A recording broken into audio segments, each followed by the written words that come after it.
J'ai souvent la tête dans les nuages. Je m'imagine constamment en train d'accomplir toutes sortes de choses, tout aussi merveilleuses les unes que les autres.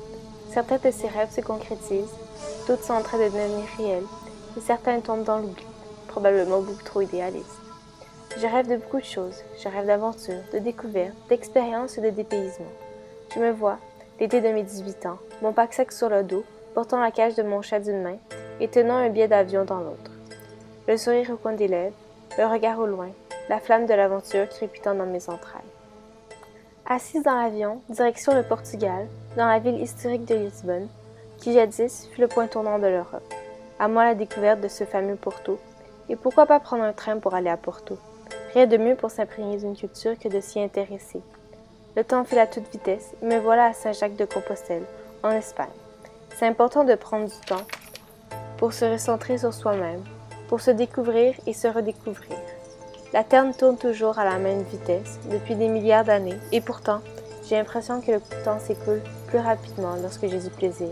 Comme ce soir, où je déambule dans les rues de Madrid, légèrement vêtue, entourée de mes nouveaux amis, avec qui j'ai beaucoup de difficultés à communiquer à cause de la barrière de la langue. Le coq se met à chanter dans les rues de Marseille. Il fait chaud, le soleil tape sur mes épaules. J'ai encore négligé l'utilité de la crème solaire. Je m'assois à une terrasse pour prendre un café, malgré la chaleur. Je me laisse bercer par l'accent chantonnant des Marseillais, et ça me fait sourire. Après plusieurs heures coincée à l'arrière d'une voiture avec des inconnus, qui, à la fin, sont devenus des amis, me voilà arrivée à Grenoble. Cette ville m'a toujours attirée.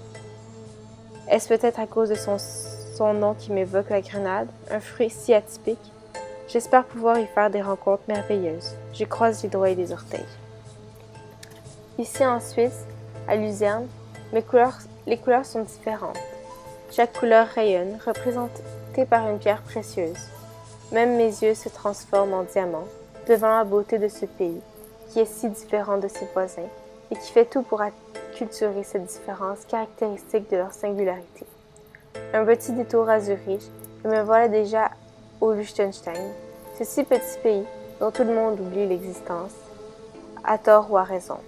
Ce pays est comme moi, magnifiquement inconnu, mais rempli de mystères. Les artistes inondent les rues de la beauté est omniprésente et mes yeux découvrent Vienne. Une vie entière ne serait assez pour réellement découvrir ce pays, l'Autriche, et ainsi être capable d'en apprécier adéquatement la splendeur. Le soleil se lève sur mes nuches et j'ai la difficulté à ouvrir les yeux. La voix dure de ma voisine de chambre qui parle au téléphone parvient malgré tout à me tirer de mon sommeil.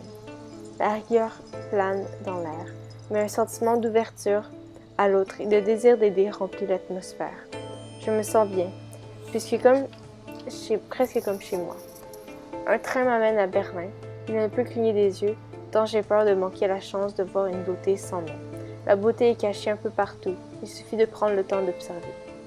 Mon cœur et mes pas me guident à Copenhague, cette ville de tout et dont je rêve. Avec mon esprit révolutionnaire et ma pensée magique, tout devient possible. Ici, la voiture n'a pas sa place, mais moi oui. Ici, les jeunes aiment l'école parce que l'école les aime. Le calme gagne les rues d'Amsterdam, mais seulement pour quelques heures. Bientôt aura lieu une grande fête où mon cœur s'embarra de plaisir et où mon sourire ne décampera pas de mon visage avant l'aube, où je tomberai de sommeil dans un endroit certes inconnu et entouré d'étrangers, mais où je me sentirai heureuse. Le temps passe. Dans un si petit espace cohabite un nombre astronomique de cultures différentes qui parviennent malgré tout à s'entendre et à se respecter.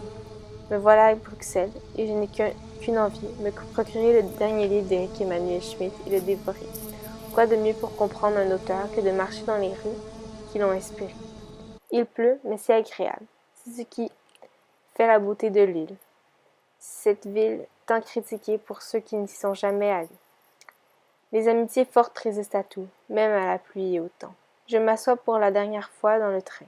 Je dis au revoir à cet ami de toujours, et je souris en réalisant que j'ai accompli un rêve et que je suis sur le point d'en réaliser un autre. Le train s'immobilise, je suis à Paris, prête à débuter une nouvelle vie où je cesserai certainement pas de rêver.